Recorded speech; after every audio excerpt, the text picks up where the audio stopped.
Or they try to.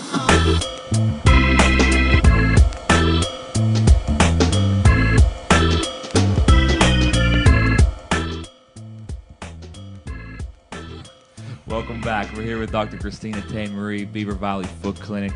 Dr. Christina, it's been said that 8 out of 10 small businesses fail. What do you attribute, the success of those 2 out of 8, or excuse me, 2 out of 10? What do they do differently? He's not good at math, folks. I would say it's passion. It is a belief that what you're doing is important and you're the best one to do it. And the other part is, as Yoda says, there's do and do not. Try is not an option. Yoda. So I really But this might be a first. Words. We're bringing Yoda in. A little Star Wars action. Yeah. So, you have to know there is no failure. That you do what it takes to be successful. No plan Bs, right? That don't have a plan B. Doc, what's interesting about you is you're so low key. You're kind of like the Quiet Riot, though. I mean, somebody. You're not going to start singing "Come On, Philly." No. But what's interesting for anybody that might meet you is you're kind of a quiet person, but I think it's I think people would misconstrue that for being, I don't want to say laid back, but there is a lot of drive in you. I mean, and that's the most interesting part of this story, I think, is that you've been able to grow and be so successful, but you seem kind of like so even keeled, I guess. I'll tell you a secret that really nobody knows is I was Except for all so the Pittsburgh shy. Business Virgin, you Like do in know. 7th grade, Yeah. I don't think I talked that whole year because I couldn't think of anything to say. I was that shy. Brad's actually never had that problem. Never. No, but when I My got mother to, will tell you, never. when I got to college, when I was 15, actually, I finally felt like there were Wait a second, interesting you got to people. college at 15? You got to Yeah. college at 15? 15. I graduated at 19, Wow. University of Pittsburgh. Wow. And I actually worked my way through. Worked my I gotta be 3 honest. I'm jobs very through medical self-conscious school. right now because she's just looking at me going, "How dumb is this guy?" You were in like your 3rd year of 7th grade at that point. Yeah, absolutely. But so I always need a challenge. That's just part of me. Like it might be OCD where like I want to be the best and know all I can about something and do the best treatment for somebody. But once we get there, I can keep the systems. I would say to everybody listening, if you own a business, you have to put the systems in place. E-myth. Train your people, Read E-myth. put the systems in place, and then that part will run itself. And so then I can move on to the next thing. I have the best people doing the best trained, best qualified people doing their job, and then I do what I do best. And to that point, we were just talking off air about some of the new things you have coming out that to stay ahead of the curve, stay ahead of everybody, the competition. And What's the future look like? What's that look like? And those things come to me because my other compulsion is to read everything in front of me. Wherever I'm at, I'll pick something up, and it could be any topic in the world. Just keep yourself open. And when I'll read something, and then suddenly how can we use this in our business? I actually publish a magazine called Living Body Beautiful.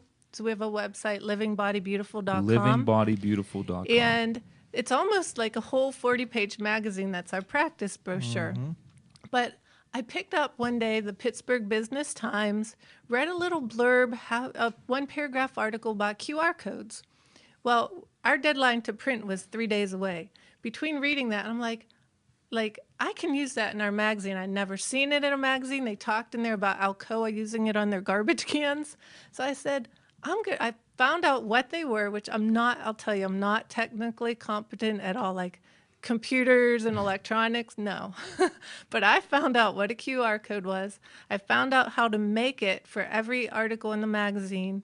And then by the time we went to print 3 days later, all of our sites had QR codes, and we were current. And I think we're the first magazine in Pittsburgh that actually printed them in the magazine. Now, since then, I found some ads had it in other magazines, but the magazine didn't do it on their own. Like people from big cities figured it out. But so it's taking what you learn and applying it to your business. Networking. Like I don't think I get a lot of referrals through networking, but what I do, I could have been a podiatrist that sat in a room and clipped toenails for 16 years. But by interacting with people in the community, I found out what they do and applied it to my business. Like when I started, a good example is we had call waiting. That was it.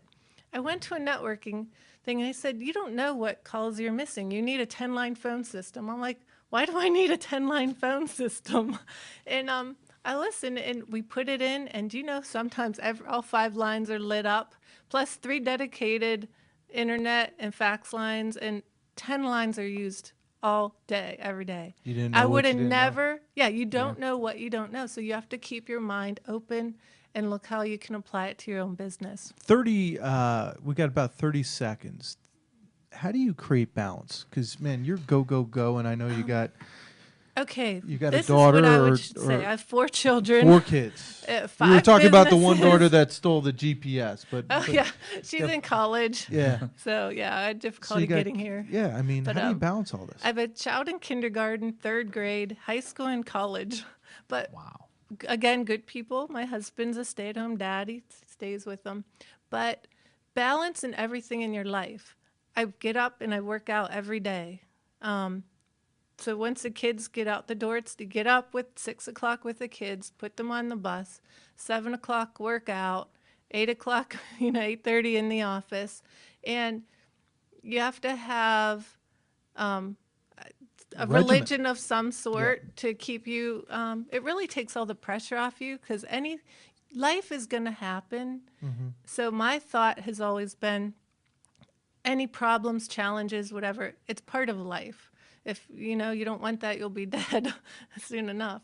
So you just take it in stride. And instead of worrying about anything, if it's really too big for you, I believe in giving it up to God.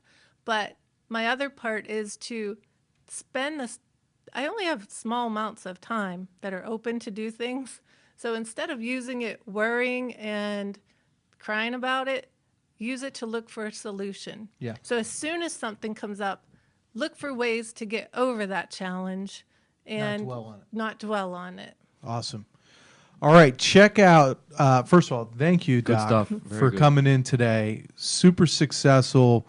Anybody that sits and watches you and then goes to your website and has a chance to meet you, networking or what have you, is going to see how dynamic of an individual you are in addition to watching these videos.